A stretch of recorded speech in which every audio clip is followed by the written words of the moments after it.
Are you curious to know exactly why Israel Adesanya lost to Dricus du Plessis and what it would take to defeat him?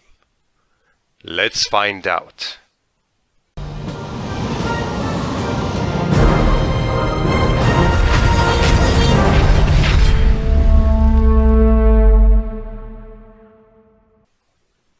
So to begin with, Israel Adesanya.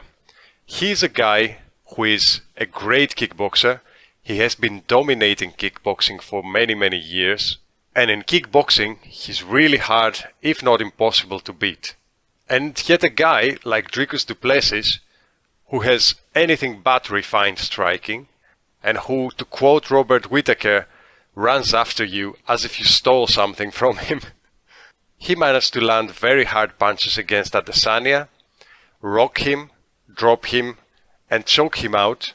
And even though, of course, Israel Adesanya tried to downplay it after the fight by saying that he just made one mistake, meaning that he made the mistake of giving up the choke, in reality, if we're honest, he had gotten rocked so hard that he just wanted to give up at that point. And as many people do when they want to give up and avoid further punishment, when they're at the end of the rope and they know it, they just give up a choke. They just let their opponent get a rear naked choke or something and finish the fight thus. And that's exactly what Israel Adesanya did. But how did we get to that point? So the core of the issue here is that Israel Adesanya is not really a counter striker. He's an elite striker, super elite striker, but he's not a counter striker. So his style revolves around when he's getting charged, he moves out of the way, he retreats, and he's faster than his opponent in doing so. Then the moment that the charge stops, he resets and keeps attacking. He's got a very aggressive style, except for when he's getting charged, either with a takedown or with strikes. It's a similar approach to what John Jones has been doing like forever. But what happens when his opponent keeps on charging and doesn't ever stop?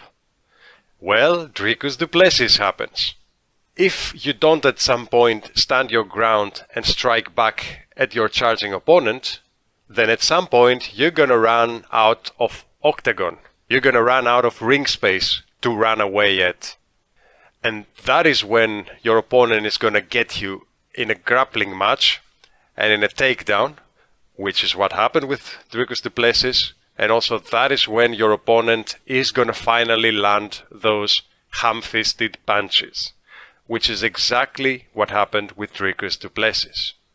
If you come to think about it, the fights that Adesanya lost, they were both against opponents who were just moving forward. In the case of Strickland, he was plodding forward, but he was also having an excellent defense, which was not letting Adesanya use his defensive offense, you could say, use his offense to keep him at bay. And against Dricus du Plessis, he lost because Dricus was just charging like a bull, trying to land a punch, and didn't care about absorbing some strikes in the process. Which is another thing to talk about, which is, for this style to work, for Dricus du Plessis' style to work, you need to be able, like Dricus du Plessis, to absorb really hard shots. But he has that ability. It's similar to Ngannou's ability to just charge forward and absorb shots just because of being so tough, that for him it works. He makes it work.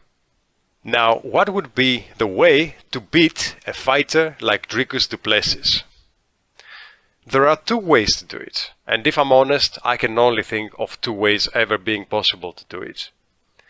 One of them would be that someone is a super elite counter striker, and that combined with knockout power. Not just somebody who can counter strike and score some points, but someone who is powerful enough to knock somebody out cold.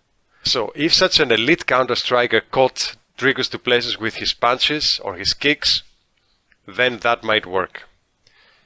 But it's easier said than done, because you're also at the receiving end of Dricus du Plessis' wild punches, and he's got a very long range with his hands as he's charging, so that's easier said than done. And the second way that it would be possible to beat Dricus du Plessis would be if someone stood his ground and turned this into a wrestling match against someone like Dricus Plessis, who is super strong and also a great, very elite wrestler. So you would really require like a super elite wrestling style for that to work, like a Dagestani level wrestling. And for these reasons, if Dricus Plessis keeps evolving his style, it's really not going to be easy for a lot of people to beat him. But of course, if someone trains the right way for it, it can happen. So I'd like to thank you all for watching, and I would welcome any kind of discussion in the comments about what you think about the Adesanya versus Dricus Plessis fight. I'm a big MMA fan, and so I always like talking about fights. Until the next time, be well and take care.